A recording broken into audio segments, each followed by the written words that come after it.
अस्सलामुअलैकुम प्यारे बच्चों, कैसे हैं आप लोग। उम्मीद है सब लोग खैरियत से होंगे। तो फाइनली मैं आप तमाम बच्चों के लिए क्लास 12th उर्दू का सेंटअप एग्जाम का आंसर की के साथ हाजिर हुआ हूं। जिन बच्चों का एग्जाम हो चुका है आप लोग अपना आंसर की मिला लीजिए। पूरा 100% हम लोग आपको सही उत्तर यानी सही जवाब देने जा रहे हैं। और वैसे बच्चे जिनका एग्जाम नहीं हुआ है आप लोग ये क्वेश्चन पेपर को देखेंगे, सारा क्वेश्चन आपका यही रहने वाला है क्योंकि ये ओरिजिनल क्वेश्चन पेपर है ना। तो प्यारे बच्चों एक मर्तबा आप लोग देख लीजिए। देखिए ये आपका क्या है, इंटरमीडिएट सेंटअप एग्जामिनेशन 2025 का जो एग्जाम चल रहा है। और ये सारी चीजें इस तरह से ये एज इट इज सेम इसलिए होता है क्योंकि आपका मेंस एग्जाम जो होगा आपका इसी बेस्ड पे ही एग्जाम होगा। ये उर्दू पेपर जो है, चाहे आप साइंस के स्टूडेंट हैं या कॉमर्स के स्टूडेंट हैं या फिर आर्ट्स के स्टूडेंट हैं, तीनों स्ट्रीम का उर्दू पेपर सेम होता है। और ये भी आपका पेपर सेंटअप का भी पेपर सेम है ना। चलिए देख लीजिए सारी चीजें, टाइम वगैरह सब कुछ तो रहता है, सबको पता ही है। फाइनल हम लोग शुरू करते हैं सवाल नंबर 1 से। हम लोग पहले आपको पूरा कंप्लीट ऑब्जेक्टिव करा देते हैं। अगर आपका डिमांड रहता है तो सब्जेक्टिव करा देंगे और साथ ही साथ सब्जेक्टिव का पीडीएफ हम आपको पूरा कंप्लीट नोट्स प्रोवाइड करा देंगे, है ना। जितना भी आपका आंसर की है उसका सारा कंप्लीट नोट्स प्रोवाइड करा देंगे। लास्ट तक आप लोग देखिएगा, हम आपको अच्छे से बता देंगे कैसे आपको जो है सब्जेक्टिव का पीडीएफ डाउनलोड करना है। तो प्यारे बच्चों देखिए, दर्ज झैल मारूजी सवालात में से आपको सिर्फ 50 का जवाब देना है। तो हम लोग टोटल 100 को सॉल्यूशन करेंगे। सबसे पहला सवाल हमारे पास सवाल नंबर 1, वजीर आगा का ताल्लुक किस मुल्क से है, यानी कौन से कंट्री कौन से देश से है। आपके पास ऑप्शन है हिंदुस्तान, पाकिस्तान, बांग्लादेश और अफगानिस्तान। तो सही आंसर क्या होगा, वजीर आगा का ताल्लुक पाकिस्तान से है 1922 ईस्वी में। कब? 1922 ईस्वी में सरगोदा इलाके पाकिस्तान में इनकी पैदाइश होती है। सवाल नंबर 2 है, अरबी में नाश्ता को क्या कहते हैं। तो अरबी में नाश्ता को फतूर कहते हैं। ऑप्शन डी बिल्कुल परफेक्ट होगा। ये आंसर की है, इस पे हम लोग ज्यादा डिस्कस नहीं करेंगे, ज्यादा एक्सप्लेनेशन नहीं करेंगे, है ना। देखिए 3rd नंबर सवाल, सैयद सुलेमान नदवी की जाए पैदाइश कहां है, कौन सी जगह में इनकी पैदाइश होती है। तो ऑप्शन सी सही हो जाएगा, दसना इनकी जाए पैदाइश है। सवाल नंबर 4 है आपके पास, मजमून किस तरह का अदब है। अफसानवी अदब, गैर अफसानवी अदब, शेरी अदब और बच्चों का अदब। तो मजमून ये एक गैर अफसानवी अदब है। ऑप्शन बी बिल्कुल परफेक्ट होगा। नेक्स्ट क्वेश्चन की तरफ बढ़ते हैं। सवाल नंबर 5 है, उर्दू का पहला खाका निगार कौन है। तो उर्दू का पहला खाका निगार फरहतुल्लाह बेग है। ऑप्शन ए सही हो जाएगा। किसकी ख्वाहिश पर मीर अमन ने बागो बहार जैसी किताब तर्जमा किया है। तो जॉन गिलक्रिस्ट की ख्वाहिश पर। ऑप्शन बी सही है। नेक्स्ट क्वेश्चन सवाल नंबर 7 है, इंशाइया हिजरत में मुसन्निफ ने मगरिब को किसकी अलामत करार दिया है। ऑप्शन है गुलामी, आजादी, हिजरत और अमन। तो सही आंसर क्या होगा, गुलामी, है ना। इंशाइया हिजरत में मुसन्निफ यानी राइटर मगरिब यानी पश्चिम को गुलामी की अलामत यानी गुलामी की निशानी करार दिया है। ऑप्शन ए सही होगा। नेक्स्ट क्वेश्चन सवाल नंबर 8 है, अहमद जमाल पाशा ने किस यूनिवर्सिटी से एमए किया। तो अलीगढ़ मुस्लिम यूनिवर्सिटी से अहमद जमाल पाशा क्या करते हैं, याद रखिएगा, एमए करते हैं, है ना। अगला सवाल 9 नंबर पे, इंशाइया निगार ... तरीकाकार इख्तियार करता है। तो इंशाइया निगार गैर रस्मी तरीकाकार इख्तियार करते हैं, है ना। अगला सवाल सवाल नंबर 10 है, वजीर आगा का ताल्लुक किस सिन्फ से है। तो वजीर आगा का ताल्लुक इंशाइया से है। प्यारे बच्चों ध्यान रखिएगा, इसका सब्जेक्टिव का क्वेश्चन आपको कहां मिलेगा। सबसे पहले आपको जाना है प्ले स्टोर पे और वहां पे जाने के बाद जो चैनल का नाम देख रहे हैं आप लोग, AS Urdu education, play store पे जाके सर्च कीजिएगा। ऐप को डाउनलोड करने के बाद एक ऑप्शन दिखेगा, लास्ट में सारी चीजें समझा देंगे कैसे आप लोग डाउनलोड करेंगे। सबसे पहले आप लोग सुन लीजिए, ऐप को डाउनलोड करना है, वहीं पे एक ऑप्शन दिखेगा फ्री वीडियो या फिर ई बुक पीडीएफ वाला ऑप्शन, वहीं दोनों जगह पे आपको सब्जेक्टिव का सॉल्यूशन मिल जाएगा, ठीक है ना। तो देखिए हमारे पास सवाल नंबर 10 है, वजीर आगा का ताल्लुक किस सिन्फ से है। सही आंसर होगा ऑप्शन बी यानी इंशाइया से है। लास्ट में हम आपको अच्छे से बता देंगे कहां पे दिखेगा पीडीएफ, ठीक है ना। देखिए जिलानी बानू ने किस अफसाना निगार पर मोनोग्राफ लिखा है।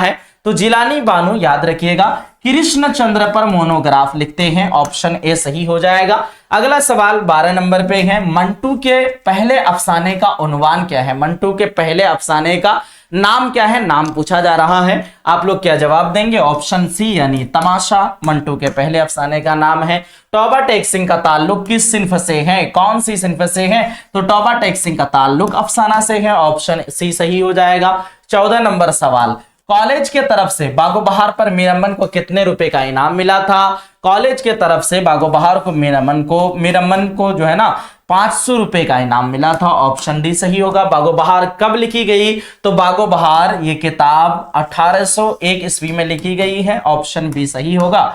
नेक्स्ट क्वेश्चन है, अखबार अल हिलाल के बानी कौन थे। अखबार अल हिलाल के बानी मौलाना आजाद, ऑप्शन सी सही होगा। नेक्स्ट क्वेश्चन सवाल नंबर 17, सलाम बिन रज्जाक का कौन सा अफसाना आपके निसाब में शामिल है, तो सलाम बिन रज्जाक का अफसाना इब्राहिम सुक्का हमारे निसाब में शामिल है।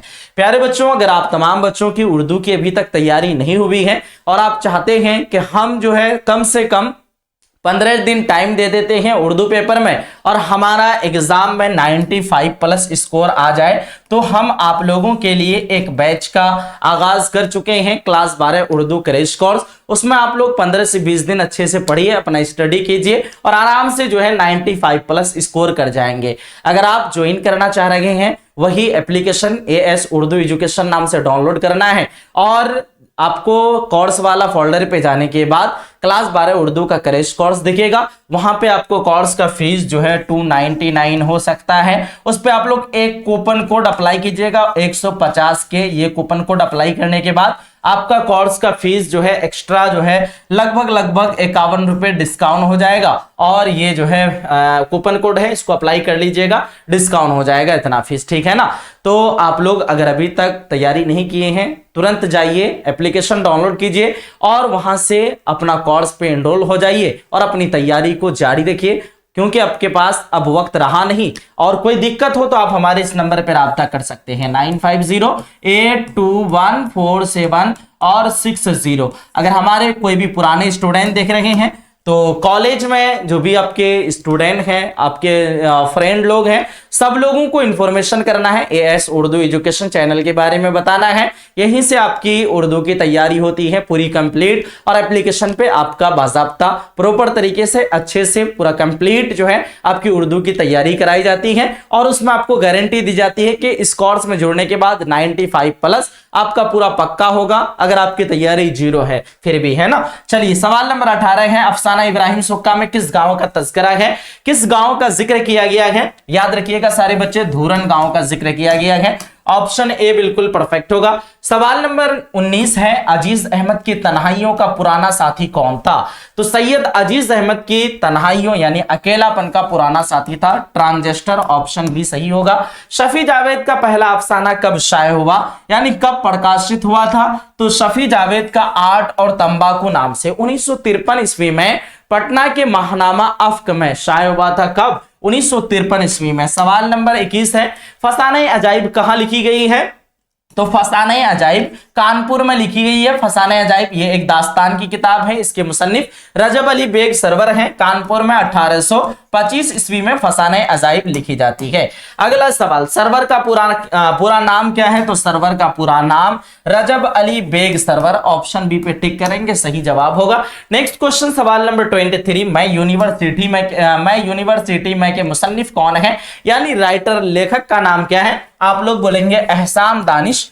ऑप्शन बी बिल्कुल परफेक्ट हो जाएगा। सवाल नंबर 24 है, एहसान दानिश बुनियादी तौर पर किस सिन्फ के शायर हैं, तो आप लोग बोलेंगे एहसान दानिश जो है ना बुनियादी तौर पर नज्म के शायर हैं, ऑप्शन बी सही होगा। गुबार खातिर के मुसन्निफ कौन है, गुबार खातिर के मुसन्निफ का नाम मौलाना आजाद, ऑप्शन सी सही होगा। नेक्स्ट क्वेश्चन, अकबर इलाहाबादी के घर का माहौल कैसा था, तो अकबर इलाहाबादी के घर का माहौल मजहबी है। अकबर इलाहाबादी हमारे निसाब में एक नज्म लिखते हैं बर्क कलीसा, और वो एक जरीफाना नज्म है। यहां से सवाल पूछा जाता है, बताइए अकबर इलाहाबादी की नज्म का नाम, तो बर्क कलीसा। बर्क कलीसा कैसी नज्म है, तो ये एक जरीफाना नज्म है। सवाल नंबर 27 है, खेती क्या है, अफसाना नाविल दास्तान नज्म। खेती ये एक नज्म है और ये एक आजाद नज्म है, सब्जेक्टिव में पूछा गया है, आप लोग याद रखिएगा आजाद नज्म है। 28, अमीर हनफी की पैदाइश कहां हुई है, तो अमीर हनफी की पैदाइश इंदौर में होती है और इनकी वफात कहां होती है, दिल्ली में, याद रखिएगा। सवाल नंबर 29 है, इनमें से कौन सी नज्म अली सरदार जाफरी की है? नज्म गुफ्तगू और नज्म मेरा सफर नाम से दो नज्म लिखे हैं अली सरदार जाफरी, जो कि इनका नज्म हमारे निसाब में शामिल है। सवाल नंबर 30, नज्म मेरा सफर का शायर कौन है? यही अली सरदार जाफरी हैं, ऑप्शन ए सही होगा। जफर कमाली किस शोबे में लेक्चरर हैं? तो जफर कमाली याद रखिएगा सीवान के जकिया आफाक इस्लामिया कॉलेज में फारसी और अदब के लेक्चरर होते हैं, टीचर होते हैं, है ना। तो याद रखिएगा फारसी वो अदब, है ना, वो अदब। तो ये आपका अदब नहीं रहता है ऑप्शन में, अब तक जितना भी एग्जाम हुआ है बिल्कुल फारसी ही आपको याद रखना है ना। हालांकि दोनों चीजों के उस्ताद थे, वहां पे लेक्चरर थे। 32 आपके पास बर्क कलीसा, ये क्या है? तो ये एक जरीफाना नज्म है अकबर इलाहाबादी का, ऑप्शन भी सही है। अकबर इलाहाबादी को किन खिदमात के सिले में खान बहादुर का खिताब मिला था? तो अदालती खिदमात के सिले में अकबर इलाहाबादी को 1967 में खान बहादुर का अवार्ड मिला था। 34 नंबर सवाल, नज्म खेती में कितने मिसरे हैं? तो नज्म खेती में टोटल 11 मिसरे हैं, ऑप्शन डी सही होगा। इसके मुसन्निफ याद रखिएगा सारे बच्चे, अमीक हनफी हैं नज्म खेती के मुसन्निफ। अमीक हनफी को किस अदबी तहरीक से वाबस्ता मुअत्तबर शायर तस्लीम किए जाते हैं? जदीदियत तहरीक, तरक्की पसंद तहरीक, रूमानी तहरीक और अलीगढ़ तहरीक। तो तरक्की पसंद तहरीक के क्या किए जाते थे? तो वाबस्ता मुअत्तबर शायर तस्लीम किए जाते हैं, है ना। सारे बच्चे याद रखिएगा, ऑप्शन बी सही होगा। 36 नंबर सवाल, गजल का पहला शेर जिसमें दोनों मिसरे हम काफिया होते हैं उसे क्या कहते हैं? गजल का पहला शेर आ जाए आप लोग मतला पे टिक कीजिएगा, आखिरी शेर आए तो मक्ता पे। तो गजल का पहला शेर आया है, मतला पे टिक करेंगे, ऑप्शन बी सही होगा। सवाल नंबर 37 है, मिर्जा गालिब की पैदाइश कब हुई? मिर्जा गालिब की पैदाइश 1797 ईस्वी में और 1869 ईस्वी में इनकी वफात होती है, ठीक है ना। अगला सवाल 38 नंबर, हम नहीं जानते का तर्जमा किस जुबान से किया गया है? कौन सा लैंग्वेज से किया गया है? सबको पता होगा, इतालवी जुबान से उर्दू जुबान में तर्जमा किया गया है। तर्जमा करने वाले का नाम जाहिदा ज़ैदी है। सवाल नंबर 39, यूजिनो मोंताले को नोबेल इनाम से कब नवाजा गया, कब सरफराज किया गया? तो 1975 ईस्वी में यूजिनो मोंताले को नोबेल इनाम से नवाजा जाता है, सरफराज किया जाता है। मुतशायर किस हैयत में लिखी गई है? तो मुतशायर ये एक नज्म है और पूछा जा रहा है इसका फॉर्मेट, इसका स्ट्रक्चर, इसका बनावट या फिर इसका ढांचा किस टाइप का है? तो इसका ढांचा इस तरह से है, 2 और यहां 2 और यहां 2, 2 करके कितना हुआ? 6, यानी 6 मिसरों पर मुश्तमल है एक, है ना। तो याद रखिएगा, और 6 मिसरा वाला शेर को हम लोग क्या कहते हैं? मुसद्दस कहते हैं। क्या कहते हैं? मुसद्दस कहते हैं। तो मुतशायर किस हैयत में, किस स्ट्रक्चर, किस फॉर्मेट में लिखी गई है? मुसद्दस की हैयत में लिखी गई है, ऑप्शन बी सही होगा। आप लोग नज्म मुतशायर पढ़ेंगे ना, वहां पे आपको दिखेगा इस तरह का स्ट्रक्चर, 2 शेर उधर, 2 शेर इधर, फिर 2 शेर नीचे, है ना। नेक्स्ट क्वेश्चन सवाल नंबर 41, सूरज है गोना मेहरबा है सर पे डॉट डॉट साहिबा मिसरा मुकम्मल कीजिए। तो सूरज है गोना मेहरबा है सर पे नीला साहिबा, ऑप्शन बी सही होगा। नेक्स्ट क्वेश्चन, कितने साल की उम्र में खलीलुर रहमान की वफात हुई? 51 साल की उम्र में खलीलुर रहमान आजमी की वफात होती है, ठीक है। अगला सवाल 43, यगाना चंगेजी की पैदाइश कब हुई? तो इसकी पैदाइश 1884 ईस्वी में होती है, ऑप्शन सी सही होगा। सवाल नंबर 44, इनमें कौन पैरवी मीर के लिए नहीं जाना जाता है? तो मीर का जो है ना, नासिर काज़मी, इब्न इंशाह, खलीलुर रहमान आजमी, इन सभी लोग पैरवी करते हैं, फॉलो करते हैं, लेकिन यगाना चंगेजी इसको फॉलो नहीं किए हैं, इसलिए पैरवी मीर के लिए यगाना चंगेजी नहीं जाना जाता। 45 आपके पास, गालिब की वालदा का क्या नाम था? गालिब की वालदा यानी माँ का नाम इज्जतुन्निसा बेगम है, ऑप्शन सी सही होगा। ऐसी नज्म क्या कहलाती है जिसमें किसी की मौत पर गम का इजहार किया जाए? तो जिसमें किसी की मौत पर गम का इजहार किया जाए उसे मर्सिया कहते हैं, ऑप्शन बी सही होगा। 47 हमारे पास, नौसरहार के मुसन्निफ कौन हैं? तो नौसरहार के मुसन्निफ अशरफ बेयाबानी, ऑप्शन बी सही होगा। मर्सिया गोई के लिए कौन सी हैयत इख्तियार की गई है?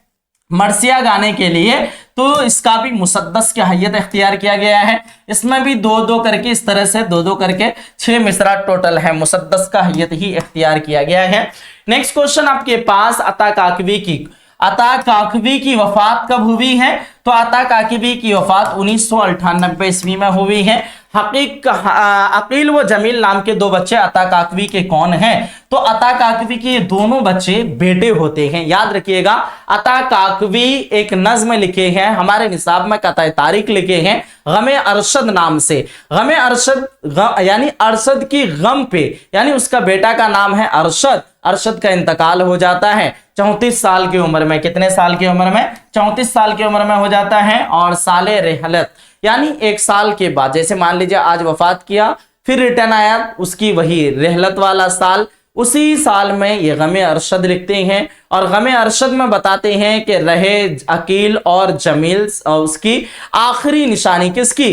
तो अरशद काकवी की। तो अरशद काकवी के जमील और अकील दोनों बेटे हैं। तो अता काकवी अरशद काकवी के बाप हैं, तो कौन लगेंगे? पोते लगेंगे, जाहिर सी बात है। तो याद रखिएगा, अता काकवी के दोनों बेटे क्या लगेंगे? पोते लगेंगे, है ना। ऑप्शन आपका सी सही होगा।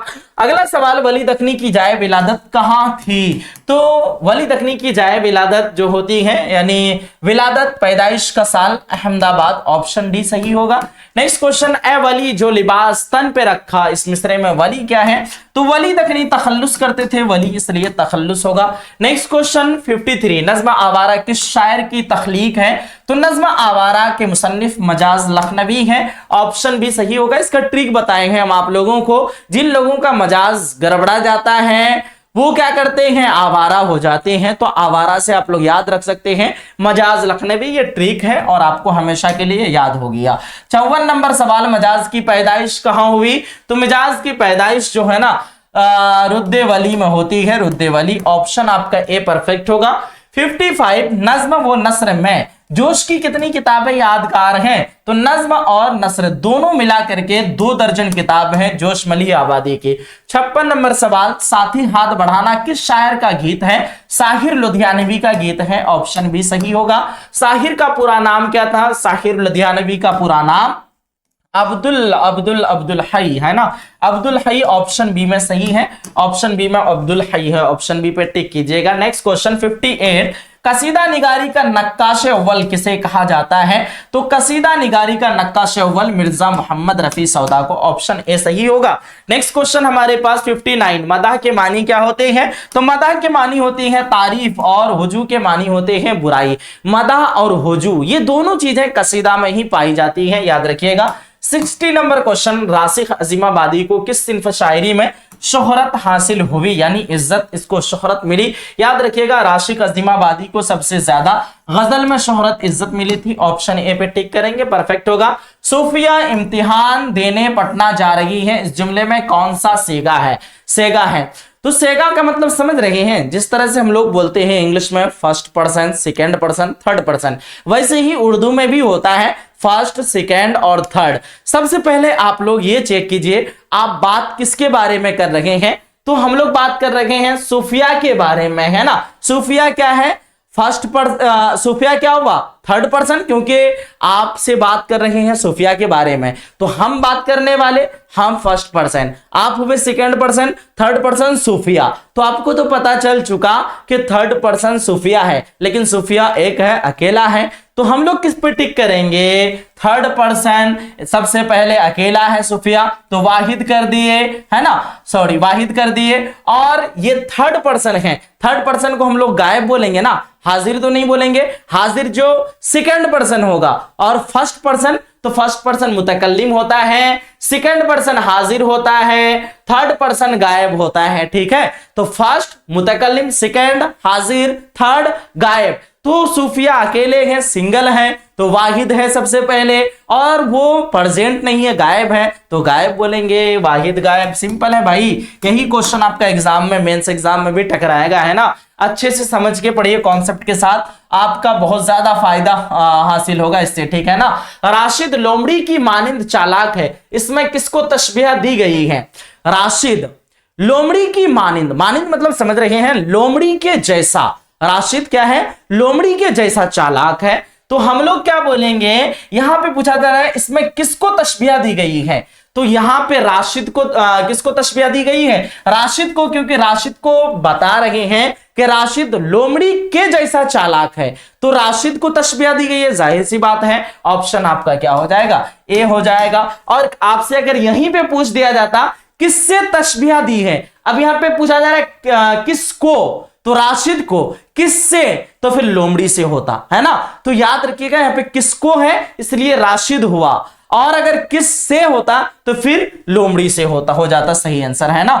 चलिए अगला सवाल, नज्म जदीद के इर्तका यानी शुरुआत में किस अंजुमन की तारीख अहमियत है, तो अंजुमने पंजाब। अंजुमने पंजाब 1865 ईस्वी में हुआ था, और ये जो है ना जदीद नज्म की इर्तका यहीं से शुरुआत यहीं से हुई थी। आपसे पूछा जाएगा जदीद नज्मों में सबसे पहली नज्म का नाम बताइए, आप बताएंगे शबे कदर। शबे कदर के मुसन्निफ का नाम मोहम्मद हुसैन आजाद, याद रखिएगा सारे बच्चे। अगला सवाल 64 नंबर, साहिर की वफात कब हुई, तो साहिर लुधियानवी की वफात होती है 1980 ईस्वी में। 1976 ईस्वी में इसकी वालदा का इंतकाल होता है, और इसमें जीने की उमंग बाकी नहीं रहती है। इसी सदमे में आखिरकार 1980 में साहिर लुधियानवी भी वफात कर जाते हैं। दर्ज झैल शोरा में किसका ताल्लुक फिल्मों से रहा है, तो दर्ज झैल शोरा में साहिर लुधियानवी, हमारे निसाब में एक गीत है साहिर लुधियानवी का, साथी हाथ बढ़ाना, उसके मुसन्निफ साहिर लुधियानवी है, इसका ताल्लुक फिल्मों से रहा है।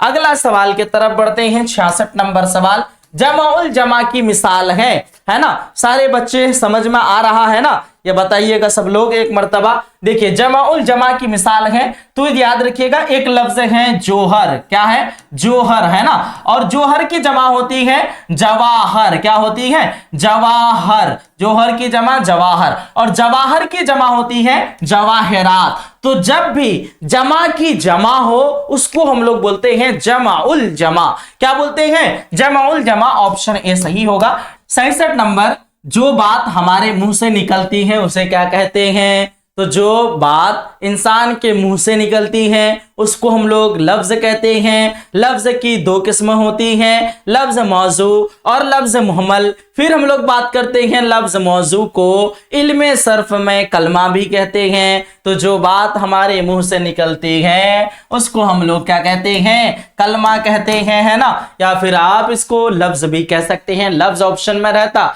तो हम लोग ज्यादा सूटेबल आंसर लफ्ज पे करते हैं ना। अगला सवाल 68 नंबर पे, सही जुमला है अशरफ ने देखा, अशरफ देखा, अशरफ से देखा, अशरफ ने देखी, तो अशरफ ने देखा सही जुमला।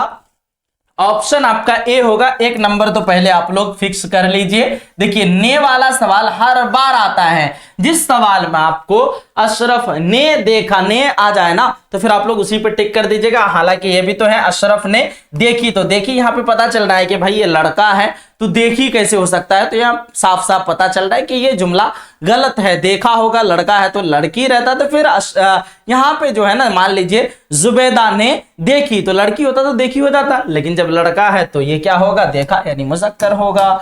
नेक्स्ट क्वेश्चन, सिफत अददी कौन है। अददी मतलब समझ रहे हैं गिनती। अब देखिए यहाँ पे 3 दोस्त यहाँ पे गिन रहे हैं तो ये आपका सिफत अददी हो जाएगा। अगला सवाल, तलबा मेहनत से कामयाब होते हैं, इस जुमला में हुर्फ कौन है। तो यहाँ पे देखिए सब के सब ये सब लफ्ज है, और हुर्फ से क्या है, ये एक लफ्ज है, वह हर्फ है ये। अब देखिए 71 नंबर सवाल, वह खाता है मैं, वह क्या है, तो वह जो है वह खाता है। मान लीजिए हम बोलते हैं महमूद खाता है, और फिर हम बोलते हैं वह जाता है, तो महमूद के जगह वह इस्तेमाल किए।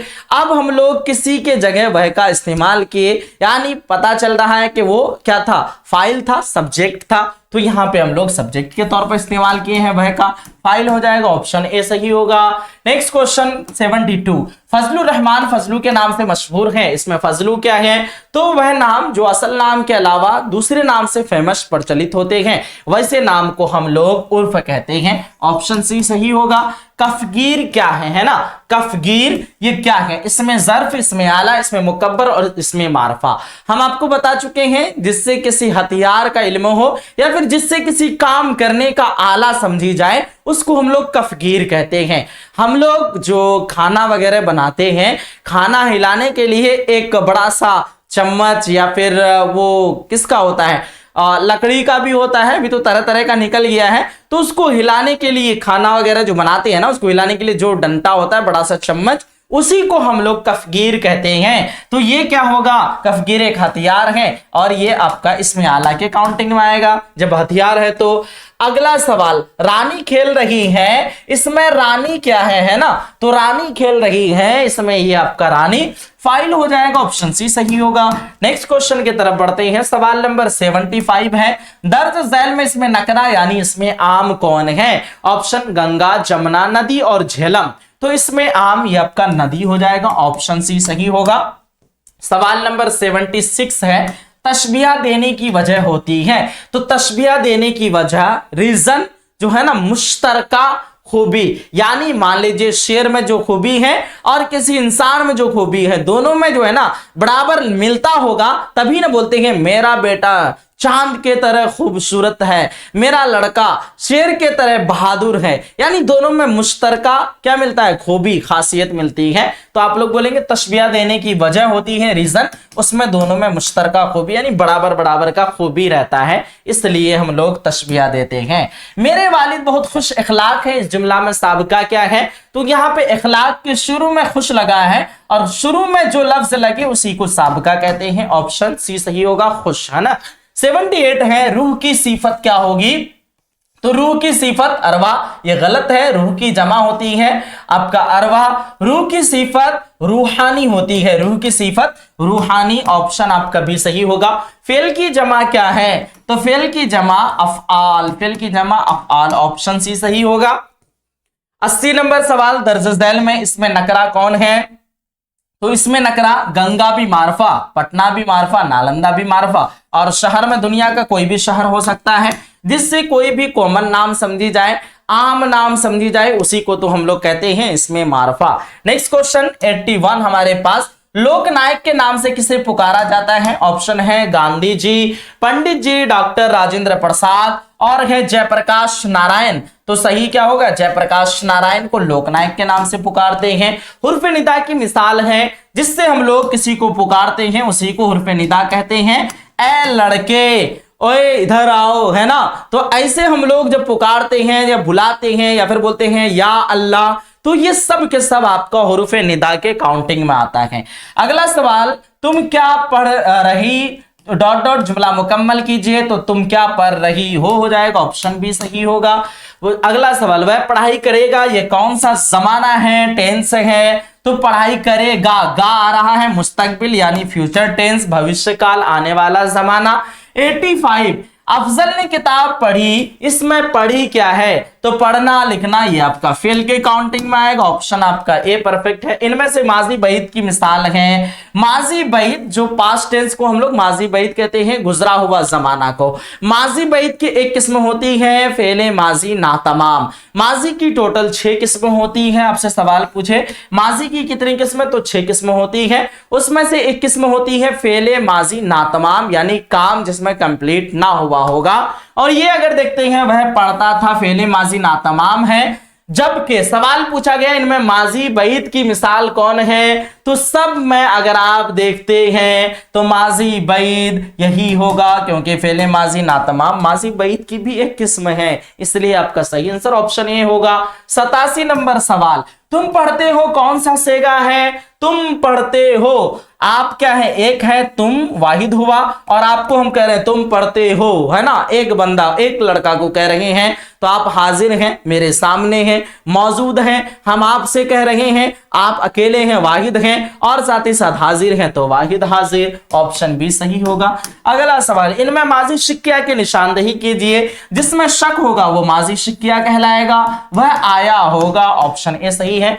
फिक्शन की सबसे मुख्तसर सिन्फ किसे कहते हैं, तो फिक्शन की सबसे मुख्तसर छोटी सिन्फ को अफसाना कहते हैं। फिक्शन का मतलब होता है किस्सा कहानी, नाविल भी एक कहानी की शक्ल है, ड्रामा भी, दास्तान भी। सबसे बड़ी लंबी कहानी नाविल होती है, फिर दास्तान, फिर जाके ड्रामा, फिर सबसे छोटी कहानी अफसाना होती है, ठीक है ना। अगला सवाल, वह नाम जो किसी खूबी या खराबी की बिना पर आवाम की तरफ से दिया जाए उसे क्या कहते हैं? तो उसको हम लोग आवाम की तरफ से जब भी आ जाए वो लक़ब पे टिक कर दीजिएगा, है ना, ऑप्शन भी सही होगा। शबे कदर किसकी मिसाल है? तो शबे कदर ये आपका शबे जेर लगा है, शबे, है ना, तो ये हम लोग क्या लगाए हैं? जबर जेर पेश को इजाफत कहते हैं, ये एक इजाफत की मिसाल है। यहाँ पे सेहल के क्या मानी है? तो सेहल का मानी आसान, आसान, है ना, बहुत आसान, बोलते हैं ना बहुत सेहल है, बहुत आसान क्वेश्चन था। सेहल के मानी आसान होता है। आम का हमसूत लफ्ज क्या होगा? हमसूत मतलब लफ्ज तो अलग अलग होगा लेकिन बोलने में जो है ना एक जैसा लगेगा, उसी को हम लोग हमसूद बोलते हैं। हम लोग आम बोले या फिर अलिफ मज़बर आम इंसा के नाम बोले, दोनों आवाज सेम लग रहा है, वो आपका हमसूद कहलाएगा। आसमान से तारे तोड़ना का मतलब क्या होता है? आप आसमान से तारा तोड़ दिए यानी बहुत मुश्किल काम कर दिए, बहुत मुश्किल काम करना। इनमें से मुअन्नस की निशानदेही कीजिए। मुअन्नस कौन सा है? बादशाह, दिलबर या कलम? तो हम लोग बोलेंगे रूह, है ना, उसकी जिस्म से रूह परवाज कर गई, हम लोग क्या बोलते हैं? मुअन्नस के तौर पर इस्तेमाल करते हैं। मुअन्नस किसको कहते हैं? स्त्रीलिंग को मुअन्नस कहते हैं, मुज़क्कर पुल्लिंग को कहते हैं, है ना। आगे बढ़ते हैं 96। दरअसल में कौन सा लफ्ज मुज़क्कर है? तो ये आपका देखिए हज, अजान, नेमत, नमाज। नेमत भी मुअन्नस, नमाज भी मुअन्नस, नमाज हो रही है, अजान हो रही है, हज किया जाता है, ये आपका मुज़क्कर होगा। अल्लाह की नेमत नाजिल हुई, है ना।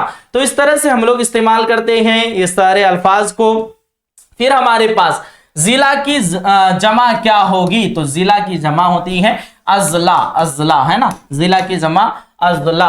अगला सवाल, अजाब की जिद क्या होगी? तो अजाब की जिद होती है सवाब। ऑप्शन आपका ए सही होगा, क्या होगा? सवाब। अगला सवाल 99। दर्ज झैल में माजी बैत की मिसाल कौन है? तो दर्ज झैल में माजी बैत की मिसाल मैंने खाया था, है ना। अब देखिए था आ गया और माजी बैत का पहचान था वाला ही है, किसी में था नहीं है, तो अब आग बंद करके ऑप्शन नंबर ए पे मार देना है। लेकिन अगर किसी में था रहेगा तो ध्यान देना पहले, अगर था नहीं है किसी में तो माजी बैत पूछ रहा है तो ऑप्शन नंबर ए पे मार देना है, मतलब था वाला ऑप्शन पे मार देना है। आखिरी सवाल, उस्ताद पढ़ाते थे कौन सा फेल है? माजी नातमाम, माजी बैद, माजी करीब और माजी मुतलक। अब देखिए यहां पे उस्ताद पढ़ाते थे, जब भी ता था, ते थे, ती थी आए, वो आपका माजी नातमाम होगा। अगर यहीं पे सिर्फ होता उस्ताद पढ़ाया था, है ना, पढ़ाया था, अगर इस तरह आता तो फिर ये माजी बैद में आता, लेकिन ता थे, ती थी, ते थे मिसाल है आपका माजी नातमाम का, ऑप्शन ए बिल्कुल परफेक्ट होगा।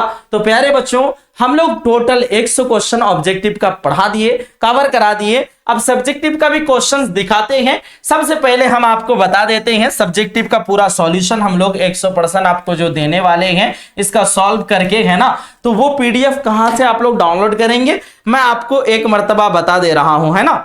तो प्यारे बच्चों आपको आ जाना है प्ले स्टोर पे और जहां से आप लोग सारे ऐप डाउनलोड करते हैं, है ना, वहां आ जाना है, यानी प्ले स्टोर में आना है, सर्च करना है AS उर्दू एजुकेशन। सर्च करने के बाद सबसे पहले ऊपर पे आपको AS उर्दू एजुकेशन का ऐप दिखेगा और यहाँ पे आ जाना है। हम ऑलरेडी डाउनलोड करके रखे हैं तो डायरेक्ट मेरे पास जो है ना ओपन करने का ऑप्शन आ रहा है, ओपन किए और आपको नंबर डालने का ऑप्शन आएगा, नंबर से रजिस्टर कीजिएगा। रजिस्टर करने के बाद स्ट्रीम वगैरह सेलेक्ट करने का ऑप्शन आएगा, स्ट्रीम सेलेक्ट कर दीजिएगा क्लास 12 का और आपको सिंपली आ जाना है। यहाँ पे एक ऑप्शन दिख रहा है PDF ई बुक का। अब देखिए अभी हम लोग अपडेट नहीं किए हैं तो अभी आपको नहीं दिख रहा है और कुछ देर में अपडेट हो जाएगी। यहाँ पे PDF यहीं पे आपको मिलने वाली है PDF ई बुक वाला ऑप्शन। अगर वहां ना मिले तो आप लोग यहाँ से जो फ्री वीडियो का ऑप्शन देख रहे हैं, फ्री वीडियो वाला ऑप्शन पे आइएगा। देखिए हम लोग 12th हाफ ईयरली एग्जाम का हम लोग यहाँ पे सॉल्यूशन दिए थे बच्चों को, देख सकते हैं आप लोग। इसका जो है पूरा कंप्लीट सॉल्यूशन सब्जेक्टिव का दे रखे हैं। हो सकता है बहुत सारे बच्चों को लगे कि सर जो है शायद ऐसे ही बोल रहे हैं और देंगे नहीं, तो ऐसी बात नहीं है। पूरा सॉल्यूशन हम आपको हर बार यहाँ पे देते हैं, एग्जाम का पूरा कंप्लीट सॉल्यूशन। और ये ग्रुप दे दिए हैं, यहाँ पे PDF वगैरह मिलेगा, आप लोग इस ग्रुप से भी ज्वाइन कर लीजिएगा, है ना। ये जो व्हाट्सएप का ग्रुप है इससे आप लोग ज्वाइन कर लीजिएगा। जो लोग ज्वाइन कर लिए बहुत अच्छी बात है। चलिए तो अब हम लोग बैक कर दिए। बैक करने के बाद देखिए आप लोग जो है ना यहाँ पे कुछ PDF भी फ्री वगैरह में दिया हुआ है, आप लोग एग्जाम की तैयारी के लिए पढ़ सकते हैं। तो तो फ्री वाला वीडियो में ऊपर में आपका ऐड हो जाएगा, या फिर आपका जो पीडीएफ ई बुक का ऑप्शन है यहाँ पे आप लोग देख लीजिएगा, पूरा कंप्लीट पीडीएफ आपको मिल जाने वाली है। एक मर्तबा हम लोग एक नजर दिखा देते हैं आपको, क्या दिखा देते हैं तो ध्यान से देखिए सारे बच्चे। सबसे पहले आप लोग जो है ना सब्जेक्टिव का पैटर्न देख लीजिए, क्या क्या आपका क्वेश्चंस आया है। साथ ही साथ जब आप लोग एप्लीकेशन डाउनलोड करने जाएंगे, आपके लिए इतना ज्यादा मेहनत कर रहा हूं मैं, तो एक 5 स्टार देने के बाद एक प्यारा सा अच्छा सा रिव्यू भी कर दीजिएगा एप्लीकेशन पे। जब डाउनलोड करना ही है उस टाइम पे तो एक बार अच्छे से रिव्यू कर दीजिएगा, है ना। चलिए तो ठीक है प्यारे बच्चों, देखते हैं सेक्शन बी का सवाल सब्जेक्टिव में क्या क्या था। यहाँ क्वेश्चंस को देख लेते हैं और उसका सॉल्यूशन जहां तक होगा वो भी बता देंगे हम, है ना। सेक्शन बी देखिएगा, सबसे पहले तो हमारे पास मजमून है 4 मजमून, और इसमें से एक का ही जवाब बनाना है। ईद उल मुबारक, इस पे आप लोग बना लीजिएगा। इस पे हम लोग क्लास भी ले चुके हैं, आप लोगों को बताए भी थे, है ना। और मेरे प्यारे अब्बू, आप अपने बाप के बारे में भी लिख सकते हैं, ये भी मजमून बहुत आसान है ना। यानी एक टॉपिक बनाना होता है, आप अपने बाप के बारे में पूरा तारीफ करते जाइए ना, पूरा अच्छे से लिखिए, बहुत आसान है, ये भी लिख सकते हैं। बस आपको सिर्फ अपना बाप का तारीफ करना है। शाद असीम आबादी के बारे में जो जानते हैं उसके बारे में लिखिए, है ना। अपने बाप के बारे में आप पैदाइश और क्या क्या किया आपके लिए, कितने अच्छे हैं आपके अब्बू, उसके बारे में आप टॉपिक बना करके मौजू बना के लिख सकते हैं। फिर है मुंदरजा झैल, अशआर में से किसी 2 की तशरीह कीजिए। मुझे दिल की खता पर याद शर्माना नहीं आता, पढ़ाया जुर्म अपने नाम लिखवाना नहीं आता। इस तरह से आपका टोटल 4 शेर हैं, 4 में आपको 2 का बनाना है। फिर है मुंदरजा झैल, इक्तिबास की तशरीह सियाक व सिबाक के हवाले से कीजिए। अब देखिए, मिस्टर रजा की हया का हाल तो सुन चुके हैं, इस तरह से आपका आया है तशरीह के लिए। फिर है ये अजीब बात है कि नाश्ता के लिए अक्सर जुबानों में भूख तोड़ने की इस्तिलाह। 2 ऑप्शन है आपके पास, किसी एक को ही बनाना है। अपने दोस्त को एक खत लिखिए जिसमें अपनी तालीम का मकसद बयान कीजिए, या फिर अपने स्कूल के प्रिंसिपल के नाम छुट्टी की दरखास्त लिखिए। अब सर दरखास्त कैसे लिखे, हम लोग ऑलरेडी एक वीडियो बना चुके हैं, आप लोग सर्च कीजिएगा जो है ना उर्दू दरखास्त कैसे लिखें बाई AS उर्दू एजुकेशन, है ना। आप लोगों को वो वीडियो मिल जाएगी। जो बच्चों को उर्दू कॉपी नहीं लिखनी आती है, किस तरह से कैसे लिखना है मेन एग्जाम में, उसके लिए भी एक वीडियो बनाए हैं क्लास 12 उर्दू कॉपी कैसे लिखें, या फिर उर्दू कॉपी कैसे लिखें, आ जाए लिख लीजिएगा, मेरा वीडियो आप लोगों को सबसे ऊपर में ही मिल जाएगा, है ना। ये सब सर्च कहाँ करना है, यूट्यूब में करना है। फिर देखिए, दर्जन सवालों में से सिर्फ 5 के जवाब मुख्तसर के साथ दीजिए। तो मिर्जा फरहतुल्लाह बेग और डिप्टी नजीर अहमद का क्या रिश्ता था। तो मिर्जा फरहतुल्लाह बेग शागिर्द और डिप्टी नजीर अहमद उनके उस्ताद थे, आप लोग लिख लीजिएगा, है ना। मिट्टी के साथ दुनिया क्या सलूक करती है, मिट्टी के साथ दुनिया के मखलूक अपने पांव से रोंदते हैं। सैयद सुलेमान नदवी कितने जुबानों के माहिर थे, तो सैयद सुलेमान नदवी लगभग तकरीबन 4 जुबानों के माहिर थे। मौलाना आजाद पहली बार किस उम्र में कांग्रेस के सदर बनाए, तो 35 साल की उम्र में, बस आप लोगों को लगा देना है 35 साल। क्या खेती एक पाबंद नज्म है, नहीं लिख करके लिखना है, खेती एक आजाद नज्म है। रंज से खुगर होने से क्या मुराद है, रंज से खुगर होना यानी रंज का आदी होना, तकलीफ सहने की हैबिट्स होना, आदी होना। रंज से खुगर होने से मुराद रंज का तकलीफ सहने की आदी होना। खलीलुर रहमान का पेशा क्या था, तो खलीलुर रहमान आजमी का पेशा जो है ना तबाबत का था। मीरानिस के एक हम उसर का नाम बताइए। अब है जब अरशद काकवी की वफात हुई तो वह कितने बरस के थे, तो ये 34 साल के थे। फिर है यगाना चंगेजी पहले क्या तखल्लुस करते थे, ये जो है ना पहले हाजी तखल्लुस करते थे, फिर यास तखल्लुस करने लगे थे, है ना। तो सब क्वेश्चन का हम लोग सॉल्यूशन दे देंगे एप्लीकेशन में, टेंशन मत लीजिए, है ना, अच्छे से बना के दे देंगे। देखिए, मुंदरजा झैल में से किसी 3 सवालों के जवाब दें। मिट्टी का तेल तमाम तेलों से क्यों बढ़कर है, तो जरूरत और उफादियत के लिहाज से मिट्टी का तेल तमाम तेलों से बढ़ चढ़ कर है। पुराने लफ्जों की नई तहकीक के क्या फायदे हैं, पुराने लफ्जों की नई तहकीक के बारे में हम लोग आपको बता चुके हैं अच्छे से, है ना। चैप्टर नंबर 3 सर्च कीजिएगा, वहां पे आपको मिल जाएगी सब्जेक्टिव का class 12 Urdu chapter number 3 subjective question लिखिएगा, आपको लॉन्ग वाला क्वेश्चन में मिल जाएगा ये वाला। नज्म आवारा का खुलासा तहरीर करें। नज्म आवारा भी तो पढ़ाया नहीं है, बाकी आप लोगों को लिखना आता है तो लिख लीजिए, इसमें मार्फा आप लोग आराम से लिख सकते हैं। अपने पसंद के किसी भी शायर के 2 अशार को खुश कर सकते हैं, तो ऊपर में 2 शेर था ना, वही को लिख लीजिएगा, 5 नंबर यहां से मिलेगा। अता काकवी के हालात जिंदगी पर रोशनी डालिए, अता काकवी के बारे में भी पढ़ा चुके हैं, सर्च कीजिएगा चैप्टर नंबर 17 अता काकवी के बारे में जो भी डिटेल्स दिए हैं उसको लिख लेना है और आपको मिल जाने वाली है ना। चलिए, तो इस तरह से आप लोगों को लिख देना है। दर्ज झैल इबारत की तलखीस पेश कीजिए, तो ये एक 4 नंबर का है और यहां से आपको तलखीस बनाना है। अगर तलखीस समझ में नहीं आता जिन बच्चों को, तो आपको खुलासा के लिए भी ऑप्शन दिया हुआ है, भूले बिसरे गीत, टोबा टैक्सिंग और बर के कलीसा। तो बड़े आसानी के साथ आप लोग बर के कलीसा या टोबा टैक्सिंग या भूले बिसरे गीत का तो आप लोग आराम से जो है खुलासा पेश कर सकते हैं और यहां से आपको 4 नंबर मिलेगा। इस तरह का हम लोगों का क्वेश्चन पेपर था। क्वेश्चन पेपर का बिल्कुल भी इजी है और मेंस एग्जाम में भी ऐसा ही आएगा। आप लोग गर्दा उड़ा देंगे, आप लोग बोलेंगे सर क्या बात है, आपने अभी इतना ही कम क्लास लिया, इतना ही पढ़ाया है और सारी चीजें जो है उसी से ही टकराया है। आप लोग ईमानदारी के साथ बता के जाइएगा, जो हमारे पुराने स्टूडेंट हैं, जो लोग क्रैश कोर्स में पढ़ रहे हैं, जो लोग हमारे पास पढ़ रहे हैं, आप लोगों से पूरा सॉल्व हुआ या नहीं हुआ, पूरी ईमानदारी के साथ बनाइएगा। ये अगर क्वेश्चन पेपर आपका बोर्ड एग्जाम में आता, आपसे पूरा 100 नंबर का सॉल्व होता है कि नहीं, बस इतना बताना है आप लोगों को। 100 नंबर का सॉल्व कर पाते कि नहीं, सारा क्वेश्चन आपसे सॉल्व हो रहा था या नहीं हो रहा था, पूरी ईमानदारी से बताना। और जितनी सारी चीजें अब तक पढ़ा चुके हैं वही सब आया है, उससे बाहर से एक भी नहीं है। बाकी ठीक है, क्लास को यहीं तक एंड करते हैं। और आज का सेशन, आज की क्लास आप लोगों को कैसा लगा जरूर बताइएगा। मिलते हैं हम लोग फिर से एक अगली सेशन में, एक अगली क्लास में। जब तक के लिए खुदा हाफिज, अल्लाह हाफिज एंड जय हिंद Bharat. Take care, bye bye.